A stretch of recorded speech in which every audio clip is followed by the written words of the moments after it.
মই আজি এক সপ্তাহমান আগতে মুখ্যমন্ত্ৰী ডাঙৰীয়াক সাক্ষাৎ কৰিছিলোঁ। মই ভাবিছোঁ যে অসমত প্ৰথমে মাদ্ৰাছা বন্ধ হ'ল, 700 মাদ্ৰাছা চৰকাৰী মাদ্ৰাছা। কিমান মানুহে কিমান কষ্ট কৰি মাদ্ৰাছাৰ মাটিবিলাক দিছে, ঘৰ বনালে, লাখ লাখ কোটি কোটি টকাৰ 5 বিঘা 20 বিঘা 10 বিঘা জমিন চৰকাৰে আহি পেলাই মাদ্ৰাছা বন্ধ কৰি দিলে। আমাৰ যিভাৱে সংখ্যালঘুৰ বুদ্ধিজীৱীসকল হওক, ওলামাসকল হওক আৰু সংখ্যালঘুৰ যিসকল MLA বিলাক সকল আছে, যিভাৱে এইভাৱে ফাইট কৰিব লাগিছিলে, কোনো ফাইট কৰা নাই।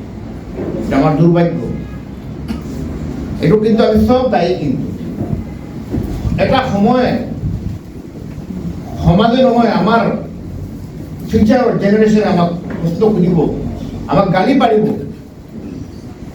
এনেকুৱা মানুহ এটা মুৰ্দা কম হৈ যেতিয়া মুছলমান চিন্তা কম, তেতিয়া মুৰ্দা কম হৈ পেলাই আমি নিজৰ খাদ্য চিন্তা কৰি সমাজৰ চিন্তা কৰা নাই। আজি সঁচাকৈ আমি যদি প্ৰকৃত মুমিন, প্ৰকৃত দেশ প্ৰেমী যদি হওঁ, যে আমাৰ যিটো আমাৰ সংবিধানে যিটো আমাৰ ৰাইট দিছে, আমাৰ কোৱাৰ অধিকাৰ আছে। আমাৰ দুৰ্ভাগ্য, আমাৰ সংবিধানে আমাক ৰাইট দিছে, আমি কোৱাৰ আমাৰ ক্ষমতা নাই। যদি মোৰ কিবা ক্ষতি হ'ব নেকি, মোৰ কিবা ব্যক্তিগত কিবা স্বাৰ্থ আঘাত হ'ব নেকি?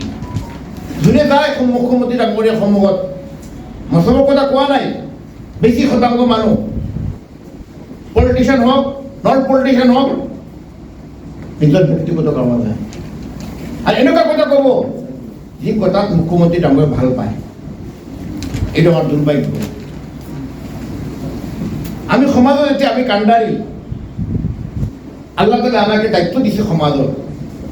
আমি যদি আমাৰ সময় হিচাপে যদি আমাৰ যিটো প্ৰশ্ন, আমি সমাজৰ কাৰণে যদি আমি সহায়ৰ আগনবঢ়াওঁ আৰু সমাজক সচেতন কৰা আমাৰ দায়িত্ব যিটো, আৰু আমাৰ ওপৰত যিটো আপোনাৰ আক্ৰমণ, মাদ্ৰাছা লৈ হওক, বিবাহ লৈ হওক, মেৰিজ এক্ট লৈ হওক, যিটো বাতিল কৰাৰ চিন্তাধাৰা কৰিছে, আজি 4 মাহ 5 মাহৰ দৰৱ হৈ গ'ল। কাজীসকলে মুখ্যমন্ত্ৰী ডাঙৰীয়াক সাক্ষাৎ কৰিছিলে, কিন্তু আমাৰ মুছলিম সংগঠন, মই দায়ী, মই কৈছোঁ ময়ো দায়ী, জমিয়তুল উলামা, আমছুও দায়ী, বাকী এইবিলাক সংগঠন, পলিটিকেল সংখ্যালঘুৰ নেতা সকলোতে দায়ী। যিভাৱে প্ৰশ্ন উত্থাপন কৰিব লাগিছিলে, কোনো উত্থাপন কৰা নাই। 2 নম্বৰ কথা হ'ল, মই তেওঁলোকক সাক্ষাৎ কৰিছিলোঁ, আপোনালোকে দেখিছে কিবা কিবা আমি প্ৰশ্ন উত্থাপন কৰিছোঁ, মেমৰেণ্ডাম লৈ গৈছিলোঁ। 2-3টা মেমৰেণ্ডাম আছিলে মেইন, এইটো আপোনাৰ মুছলিম মেৰিজ এক্ট। মই যে সুধিলোঁ, তো মোক কৈ দিলে আগামী বিধানসভাত এইটো আমি বাতিল কৰি দিম, কিন্তু আপোনালোকে ভালকৈ বিয়া কৰাব পাৰিব, কোনো অসুবিধা নহ'ব। আৰু মই কৈছোঁ আমি কাজী 1935ৰ পৰা কাজী শব্দ আৰু কাজী লৈ আমি মুছলমানৰ এটা ৰীতি ৰিৱাজ আছে, আমাৰ কোৰাণ পঢ়িব লাগে, আমি ইছলামিক ধৰ্মীয় হিচাপে আমি বিবাহ কৰাওঁ। আপুনি হঠাৎকৈ যদি কাজী আৰু কাজী যখন কাজী ৰেজিষ্টাৰ, কাজীটো দৰমহাও নিনিয়ে আপোনাৰ পৰা, চৰকাৰৰ পৰা কোনো দৰমহাও নিনিয়ে। চব কথা হৈছে বাল বিবাহ। আপোনাৰ এইটো সঁচা কথা, বাল্য বিবাহ বহুত হৈছে, এইটো মই মানো। আমি যি সমাজত আছোঁ, আমি দেশৰ আইন মানি চলিব লাগিব। এইটো হ'ল বহুত ভুল হ'ল আমাৰ। তথাপিও চৰকাৰৰ কাম হ'ল মুছলিম সংখ্যালঘুক মাতি পেলাই আমি আইন বাতিল কৰিব গৈ আছোঁ। মুখ্যমন্ত্ৰী ডাঙৰীয়াও কাম হ'ল যে আপোনালোকে আমালোকক বহি পেলাই আপোনালোকে কিবা এটা আমাক এনেকুৱা ব্ৰিফ দিয়ক, যি ব্ৰিফক গৈ পেলাই আপোনালোকৰ বাল্য বিবাহ বন্ধ হয় আৰু কাজী শব্দটো থাকে আৰু কাজীৰ ৰেজিষ্টাৰটো আপোনাৰ চলি থাকে। এইটো হ'ল চৰকাৰৰ দায়িত্ব। আজি দুৰ্ভাগ্য আমাৰ কোনো গুৰুত্বই নাই। আমার গুরুত্ব আমি নিজে শেষ করে দিছি, আমার গুরুত্ব আমি নিজে শেষ করেছি। মই তো সুধিলো কমসে কম আপনি প্রত্যেক জেলাত কেইজনমান কাজী বহাই দিয়ক আর আপনি এটা ক্রাইটেরিয়া দিয়ক, ব্রিফ দিয়ক তেওঁ ক'লে মোক কাজী শব্দ নাথাকে, এইবাৰ কিন্তু আমি এইটো বন্ধই কৰি দিম। কাজী শব্দ নাথাকিব, আপুনি বিবাহ কৰাব পাৰিব ৰেজিষ্ট্ৰাৰ অফিচত গৈ পেলাই। আমি ডিচিৰ আণ্ডাৰত হওক, আমি কেনেকুৱা দেৱতাকে আমি ভালকৈ আমি কিবা কৰি দিম। আমি ক'লো আমাৰ মুছলিম ৰীতি ৰিৱাজ আছে, আমি কোৰাণ পঢ়িব লাগে। আমি বিয়া কৰিছে, আপুনি কাম কৰিব ঘৰত, আপোনালোকে যি ৰীতি ৰিৱাজ আছে আপুনি ঘৰত বিয়া কৰাই ল'ব, তাত গৈ পেলাই আপোনালোকে ৰেজিষ্টাৰ কৰি ল'ব। এইটো তেওঁ চাফ কথা। কিন্তু মই বহুত চেষ্টা কৰিলোঁ, তো তেওঁৰ মই দেখিছোঁ, মই চিন্তাধাৰা যিটো, তো এইটো খাৰিজ কৰি বাতিল কৰিব। কিন্তু নিৰ্ণয় লৈ লৈছে। কিন্তু আপোনালোকে আগামী বিধানসভা চাব, মই যিটো কৈ আছোঁ এনেকুৱা হ'ব নে নহয়।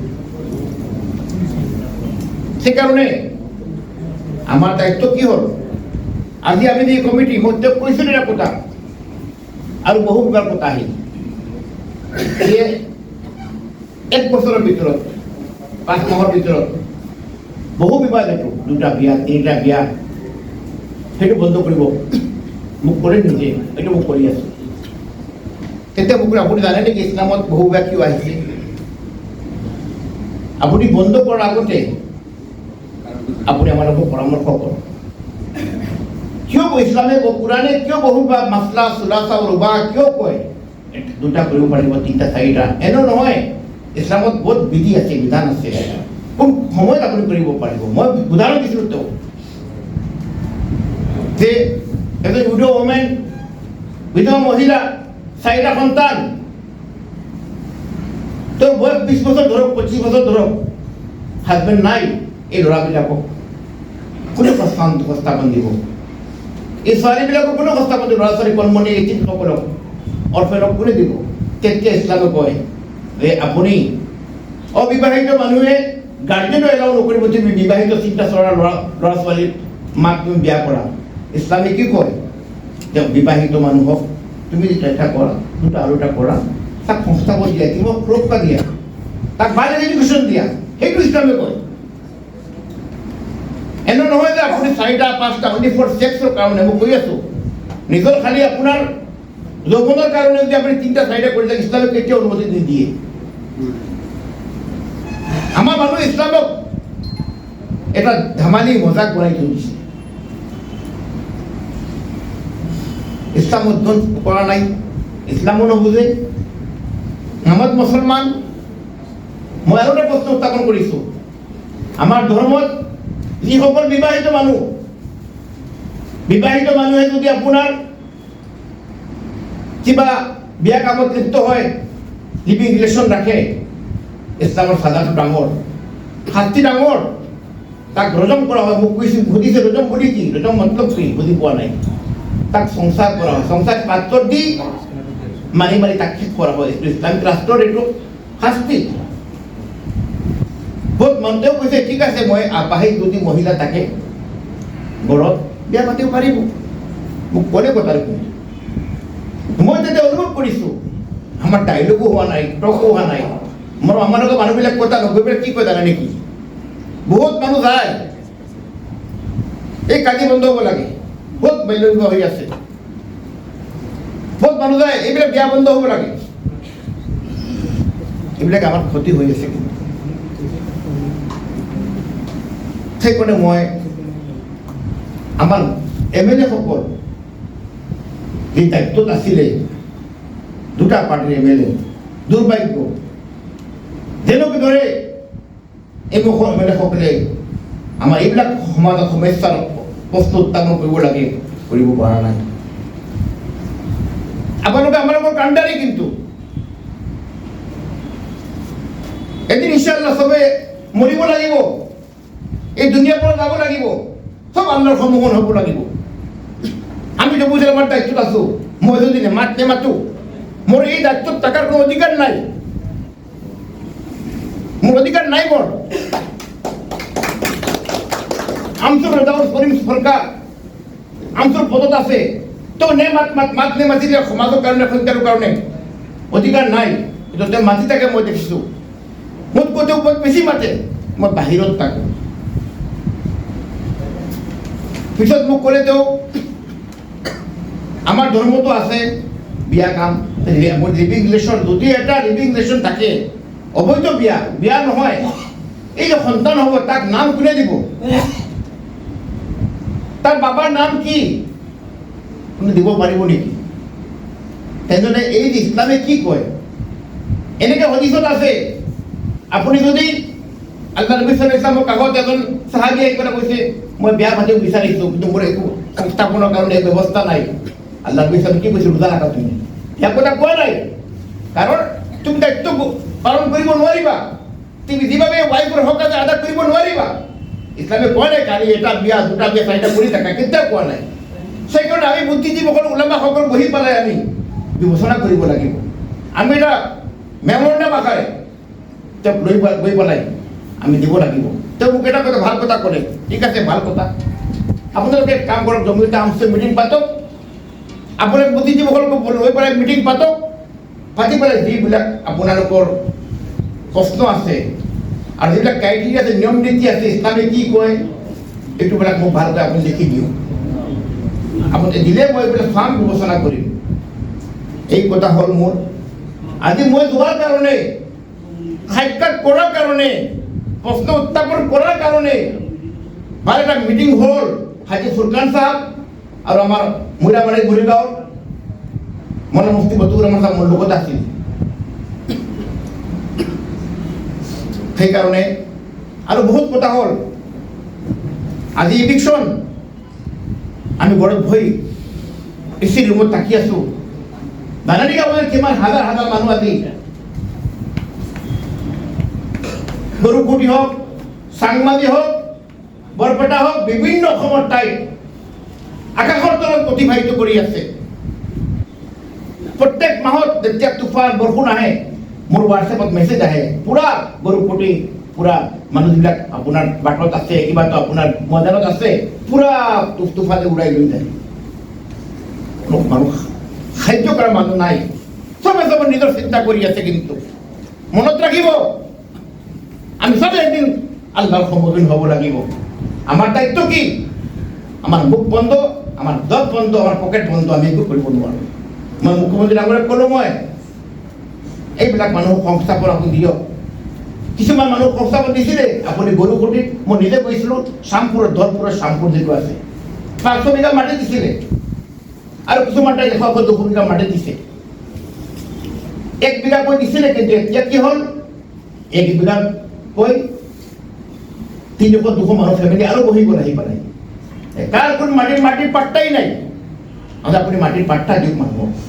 তোমাৰ আশা দিছে এইবিলাক আমি কৰি আছোঁ, লাহে লাহে কৰিম। এইটো মই ধন্যবাদ জ্ঞাপন কৰিছোঁ ৰিজাৰ্ভ কৰি চৰকাৰ আনছো। জম্মুতে যেভাৱে ডুবি আছে একটু অকণমান বেছি এই ক্ষেত্ৰত আমচিও জুৰি আছে, এইটো সঁচা। কিন্তু মোৰ হিচাপত সন্মুখত গ'লে তেওঁ কয়, কৰি দিম, ফোনত কয়।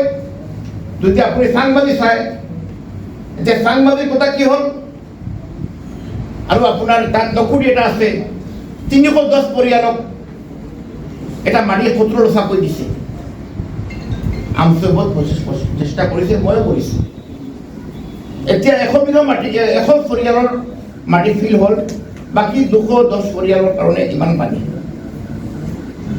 ডিচিত গ'লে আপোনাৰ আমচুৰ বকুল তাত আছে, বহি আছে। ডিচি তাত গ'লে ডিচে চব হৈ গ'ল, তাৰপৰা চাৰ্কল অফিচাৰে আপোনাৰ ব্ৰিফ দিয়ে, এইবিলাক ব্ৰিফ দিব লাগে, কথাবিলাক মিছা কথা কয়, এনেকুৱাও হয়। মানুহবিলাকে এতিয়ালৈকে কেম্পত থাকি আছে। ইমান কষ্ট, বৰষুণ দিলে পানী ইমান কষ্ট কি কম।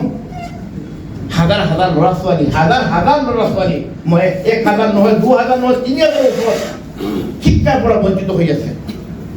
আমাৰ ভৱিষ্যত কি হ'ব? কালি আমাৰ ওপৰত এই যে ল'ৰা ছোৱালী ভৱিষ্যত বঞ্চিত শিক্ষাৰ পৰা, কালি ড্ৰাগ খাব, চুৰি কৰিব, ডাকাত হ'ব। এইটো দায়ী কোন? দায়ী চৰকাৰ। দায়ী চৰকাৰ।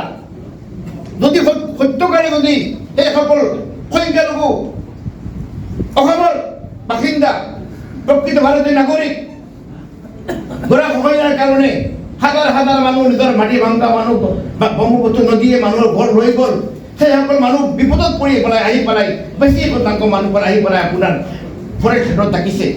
চৰকাৰো জানে মানুহ, আমি কিছুমান মানুহ ব্যৱসায়ৰ কাৰণে নিজৰ ঘৰ বাৰী আঁতৰাই আহি পেলাই ইয়াত থাকিছে, হ'ব পাৰে। সেইকাৰণে আজি মই আপোনাক অনুৰোধ কৰিছোঁ, বেছি সময় নলওঁ, মোৰ বক্তব্য পিছত নাথাকিব, আজি মই বক্তব্য সামৰি মাৰিম, পিছত আপোনালোকে যিসকল আছে আপোনাক পাব। আমাৰ দায়িত্ব যিটো সবাক মই কৈ আছোঁ, জম্মু আমাৰ যিসকল কৰ্মীসকল আছে, আমজুৰ যিসকল কৰ্মীসকল আছে, যিসকল বুদ্ধিজীৱীসকল আছে, আমি আল্লাহৰ কোৰাণত কৈছে কুনতুম খায়ৰা উম্মাতিন উখৰিজাত লিন্নাছ তা'মুৰুনা বিল মা'ৰুফ ওয়া তানহাউনা আনিল মুনকাৰ। তোমালোকে বেহতৰীন উম্মত, মানুহৰ কাৰণে ওলাই যোৱা, ভাল কামৰ হুকুম দিয়া, বেয়া কামৰ পৰা ৰখা। কিন্তু আজি আমি আমাৰ নিজৰ চিন্তা, মোৰ ঘৰখন কেনেকুৱা চলিব লাগে, মোৰ ঘৰখন কেনেকুৱা ভাল হ'ব, মোৰ সম্পত্তি কেনেকুৱা হ'ব, মোৰ ল'ৰা ছোৱালীৰ ভৱিষ্যত, খালি আমি আমাৰ চিন্তা কৰি নহ'ব, আমি সমাজৰ চিন্তা কৰিব লাগিব। আবুল কালাম আজাদ, মৌলানা আবুল কালাম আজাদ এটা কথা मैं बारंबार কৈ থাকো, अगर तुम सिर्फ अपने लिए जिंदा हो तो समझना तुम कौम के लिए जिंदा लाश हो। মই আপোনালোকৰ সমূহত এই বুলি মোৰ বক্তব্য মই সামৰি মাৰিম।